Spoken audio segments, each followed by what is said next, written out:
Sebelum mendengarkan cerita Kenshin atau menyimak, jangan lupa like dan subscribe channel ini serta aktifkan tanda loncengnya. Terima kasih.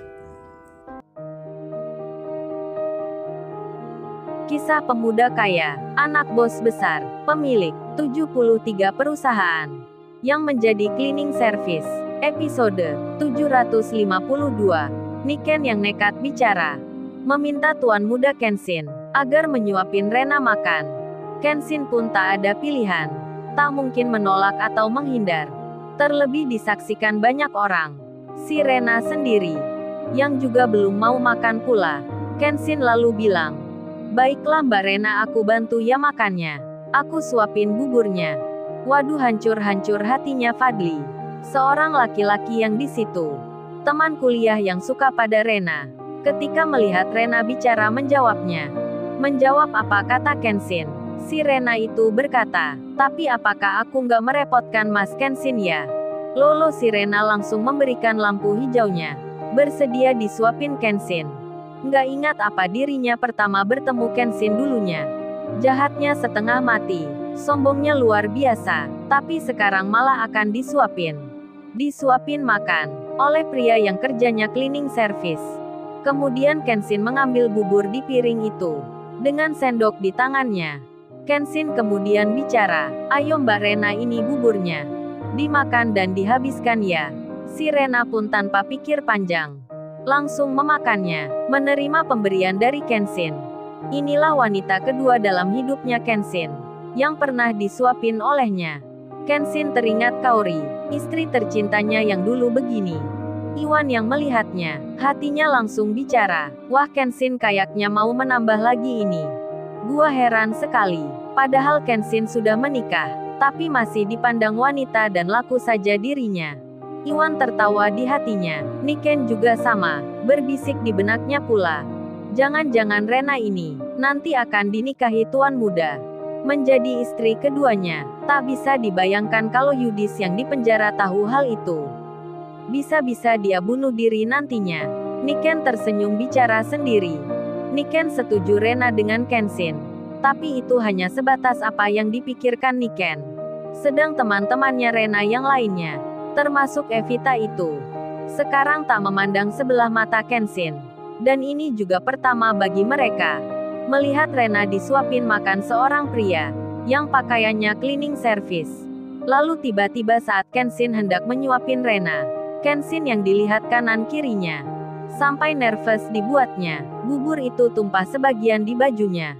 Si Rena lalu berkata, "Oh sini Mas Kenshin, aku yang bersihkan." Dengan tisu Rena membersihkan bajunya Kenshin. Kenshin pun bicara, nggak usah Mbak Rena. Ini kan seragam cleaning serviceku. Sudah biasa mendapatkan noda." Tapi Rena malah bilang, "Nggak apa Mas Kenshin, aku bersihkan aja." Rena pun mengelap bajunya Kenshin. Kayak udah jadi istrinya saja. Jangan baper ya yang melihatnya. Ternyata Evita terbawa perasaan dirinya. Pingin punya cowok seperti Rena, yang perhatian, sederhana dan kaya. Tak sombong seperti pacarnya Rena ini. Waduh, kok cepat amat berubahnya Evita.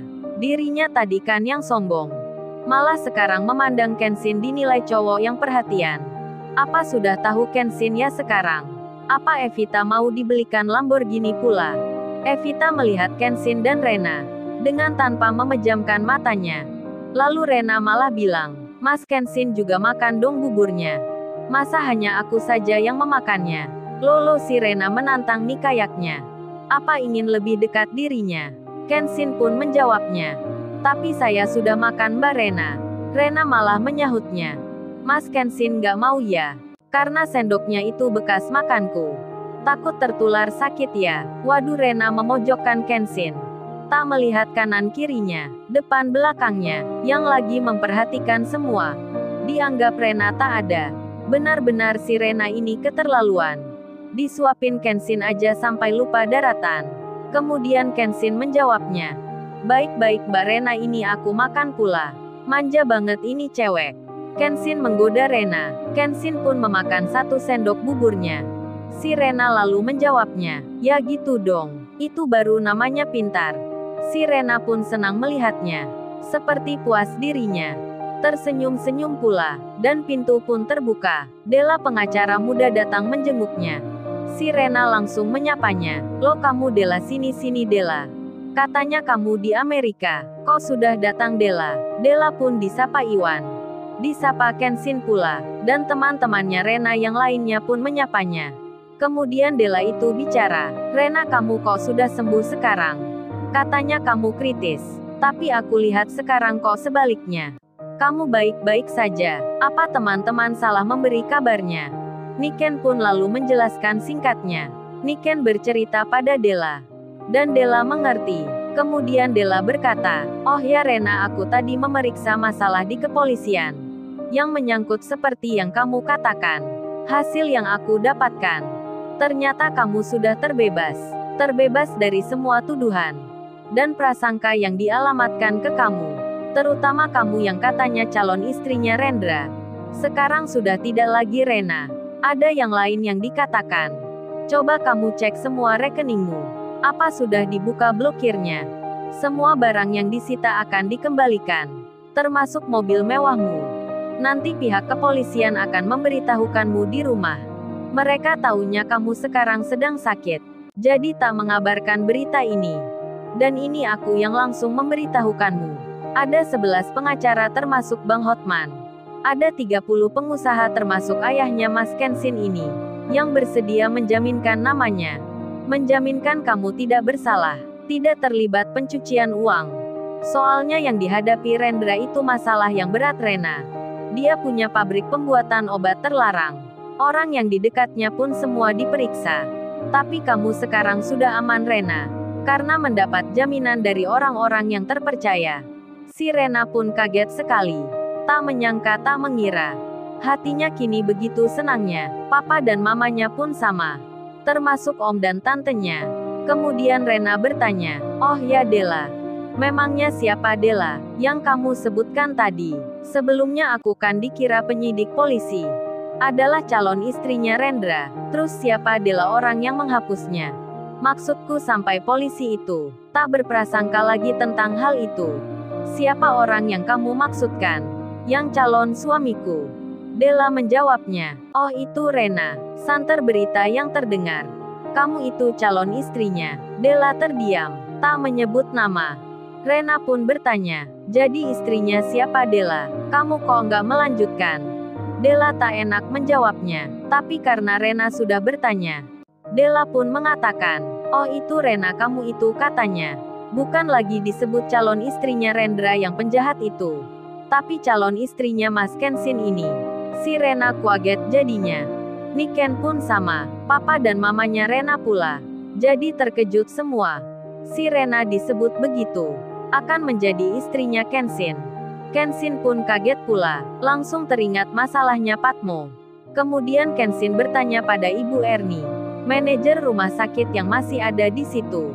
Kenshin berkata, "Oh ya Ibu Ernie, siapa memangnya calon istrinya Patmo yang batal menikah itu?" Ibu Ernie menjawabnya, "Oh itu Siti Puji Astuti. Dulunya juga perawat di sini. Dan kenal dengan Patmo. Kemudian mereka pacaran. Lalu berencana akan menikah. Tapi katanya kemarin pernikahan dibatalkan. Di saat undangan sudah dibagikan. Karena orang tuanya Siti tak setuju. Punya menantu Patmo yang kerja cleaning service." Kenshin pun bicara, "Oh begitu ceritanya Ibu Ernie. Saya mengerti, dan saya tadi berjanji pada Patmo akan mengantar ke rumah calonnya itu.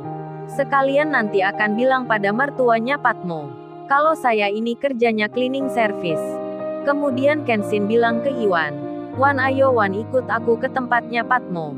Iwan pun langsung mengiyakan. Tapi tiba-tiba Rena bicara, "Kalau gitu aku ikut juga ya Mas Kenshin. Ke tempatnya Patmo itu.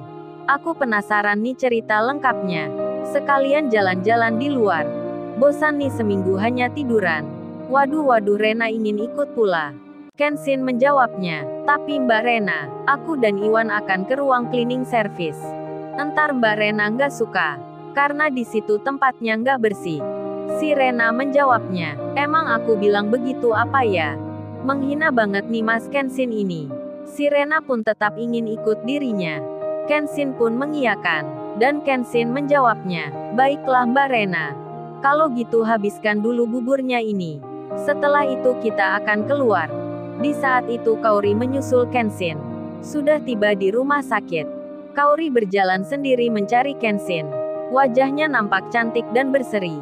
Banyak pengunjung pria dan wanita yang di situ selalu memperhatikan kecantikan Kaori. Kemudian Kaori tiba di depan pintu kamar rawatnya Rena. Kaori pun berjalan masuk ke dalam. Detik-detik ibu manajer dan teman-temannya Rena akan terkaget lagi dibuatnya melihat Kaori yang datang. Ternyata, lalu, bagaimana kisah selanjutnya? Subscribe channel ini untuk episode berikutnya. Terima kasih. Jangan lupa ya guys untuk kelanjutan ceritanya.